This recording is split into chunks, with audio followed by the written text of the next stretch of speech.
Ini gimana nih kalau rakyat mau membatalkan pilihannya? Ini udah nggak sesuai dengan apa yang saya pilih nih. Kudeta yang paling konstitusional ini jarang digunakan secara baik. Mana yang lebih prioritas? Memilih presiden dengan gender perempuan atau memilih anggota Maksudnya legislatif? sopo tuh? Nggak dulu sempat ada soalnya.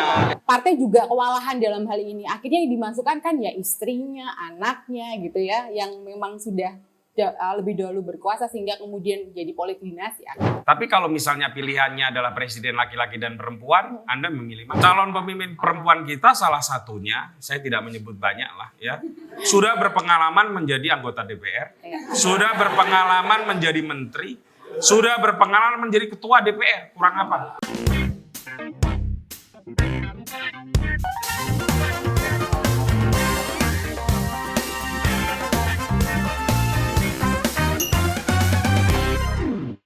Kalau terjadi dualisme ya, kalau rakyat mau mengaborsi atau mau meminta balik membatalkan keputusannya, ada nggak mekanismenya? Maksudnya rakyat membatalkan putusannya misalnya? Nyesal milih Jokowi di tengah jalan dia mau batalin gitu. Nah, kalau bicara soal Kan diberi hak, mestinya diberi tools dong untuk membatalkan. kalau teorinya bilang begini, how to call itu sama dengan how to recall. Sama dengan. Jadi kalau sistem pemilunya adalah callingnya itu beratnya ke publik, maka recallnya itu beratnya ke publik. Contoh sederhana. Di Amerika, karena dia pemilihnya distrik itu nggak terlalu penting partai ya. Distrik, pemilihnya langsung oleh publik, makanya mereka bisa narik kan. Dengan mendaftarkan, ada beberapa negara bagian itu daftarin 5.000 orang, daftar ke pengadilan narik tuh orangnya. Anggota DPR. Kalau di kita, itu enggak. Karena kita menggunakan sistem pemilu yang disebut dengan pemilu proporsional. Ini agak teknis nih. Tapi proporsional itu kira-kira yang penting itu partai. Makanya sebabnya kenapa kalau how to call-nya, harus nariknya, peran partai menjadi besar. Makanya kan hanya partai yang bisa narik kan. Hanya partai. Walaupun sebenarnya saya kira karena kita menggunakan proporsional terbuka suara terbanyak, harusnya peran publik juga ada tuh. Nggak, maksud saya begini, simple. Presiden kan yang memilih rakyat, langsung. Oke. Saya ingin jelaskan. Nah, ini gimana nih kalau rakyat mau membatalkan pilihannya? Ini udah nggak sesuai dengan apa yang saya pilih nih. Iya. Dikasih tools nggak secara ketenagaan? Undang-undang dasar mengaturnya. Undang-undang dasar mengaturnya adalah kalau dia melakukan jenis pelanggaran tertentu, ada 3 pelanggaran tuh di pasal 7. Oke. Pelanggaran pidana, pelanggaran administrasi, tidak lagi memenuhi syarat presiden, dan yang disebut dengan apa? Misdemeanor apa? Perbuatan tercela. Ada 3 tuh alasannya. Dia bisa dijatuhkan. Caranya? Kalau dari rakyat? Sayangnya jatuhnya ini harus melalui proses politik. Parlemen. Mahkamah Konstitusi dulu, baru masuk ke Berarti parlemen. apa gunanya tadi diberikan wewenangnya kepada rakyat untuk memilih langsung, tapi tidak diberi wewenang rakyat untuk menjatuhkan? Satu itu, karena dibayangkan kita demokrasinya perwakilan kan. Bentuknya perwakilan. Tapi yang kedua sebenarnya, ada tools yang paling jarang kita gunakan secara baik. Yaitu apa? Pemilu. Pemilu itu secara teori adalah kudeta yang paling konstitusional. Ya tapi terlalu panjang. Ya begitu. Ya masa nunggu 5 tahun kalau memang misalnya presidennya ngaco. Ya, kalau Presiden Jokowi kan nggak terlalu. Enggak, maksud saya enggak. Ya masa harus nunggu 5 tahun kalau misalnya presidennya ngaco, misalnya presiden 2024 gitu. Nah itu bedanya sistem. Jadi teman-teman kalau belajar sistem presidensial itu memang presidensial itu agak rumit sebenarnya. Itu bedanya sistem presidensial dengan parlementer. Kalau presidensial itu, presiden nggak bisa dijatuhkan karena kebijakan. Kecuali kalau dia korupsi. Jadi kalau Anda nggak suka kebijakannya, Anda bisa dijatuhkan di tengah jalan. Beda dengan sistem parlementer. Dalam sistem parlementer, kalau Perdana Menterinya nggak serius, dia bisa dijatuhkan langsung. Saya kasih contoh Shinzo Abe. Yang almarhum ya, yang baru meninggal ditembak kemarin itu. Kan sempat diberhentikan hanya karena dianggap dia tidak serius mengurus bocornya reaktor nuklir Fukushima. Waktu Fukushima meledak, dia terlambat merespon, dia langsung dijatuhkan. Beda dengan sistem presidensil. Dalam sistem presidensil, presiden tidak bisa dijatuhkan kecuali alasan spesifik yang ada dalam undang-undang dasar. Oke. Cukup dulu ya, Mas. Nah, Ya. sayangnya ini ya, saya mau sebut satu. Silakan. Kudeta yang paling konstitusional ini jarang digunakan secara baik. Sayang. Itu nanti saya mau masuk khusus itu. Nah, karena ini ada hubungannya dengan para pejuang hak-hak perempuan ya. Oke. Kalau menurut para aktivis perempuan sebetulnya yang paling realistis untuk diperjuangkan, mana yang lebih prioritas? Memilih presiden dengan gender perempuan atau memilih anggota Iki maksudnya legislatif? sopo tuh? Nggak, dulu sempat ada soalnya. Waktu Bu Mega kan dulu sempat ada. Yang 2024 juga ada. Ada. Ada. Oh ya, saya nggak tahu. Ya, silakan ya. Iya. Kalau Atau memilih anggota legislatif ya, baik itu dari tingkat 2, 1 maupun di pusat. Iya, kalau dari aktivis perempuan lihatnya ya karena demokrasinya masih representatif ya parlemen gitu Parlemen, akhirnya ya. yang dijadikan pegangan ya.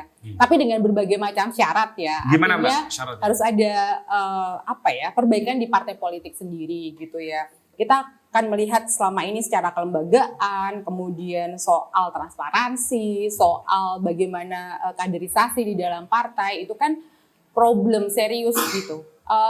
Perempuan itu memang mulai startnya untuk berpolitik kan nggak sama dengan laki-laki. Dulu pernah maju banget di zaman tahun gerakan perempuan di tahun 1928, lalu kemudian 65 tuh masih 65, maju Mas. iya.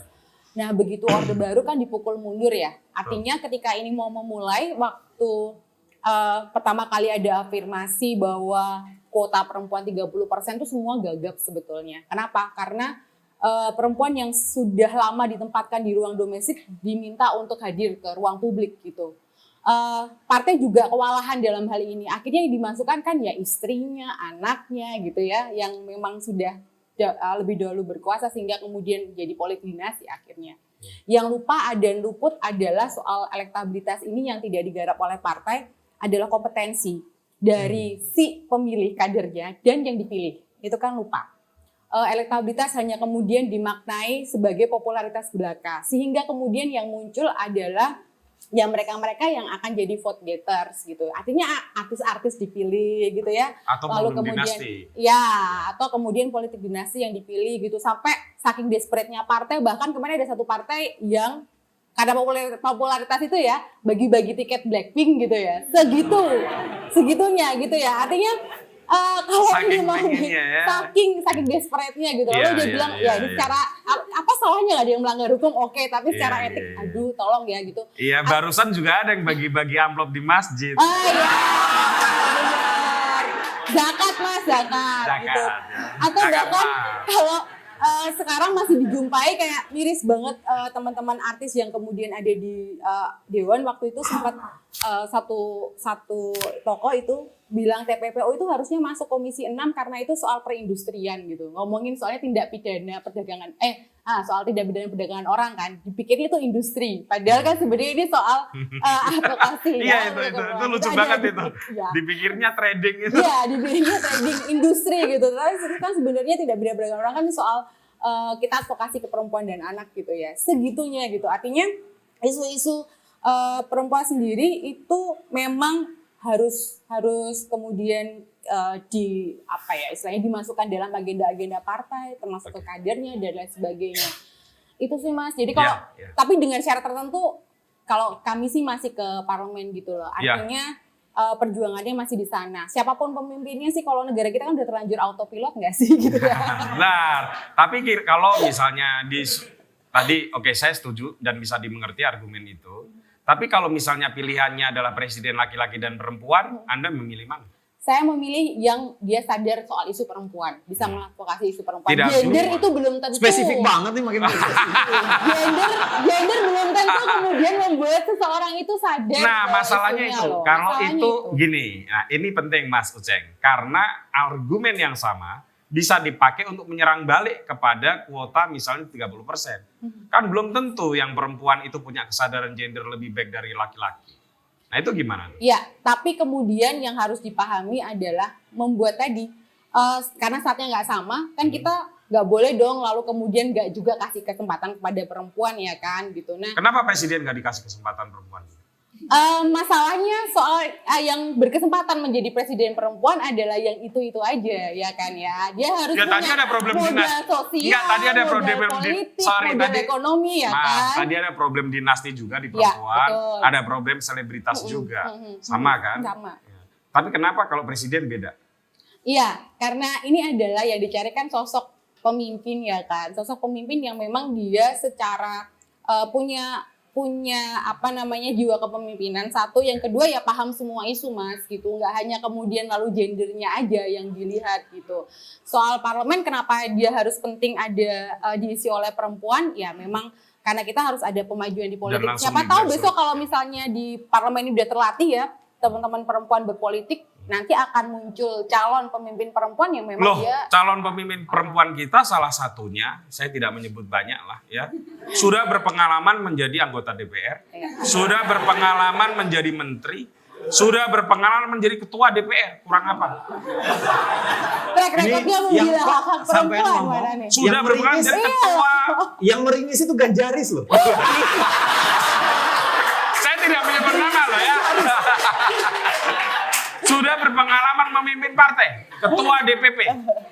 Walaupun belum ketua umum ya. Yang halus dong Mas, kagama.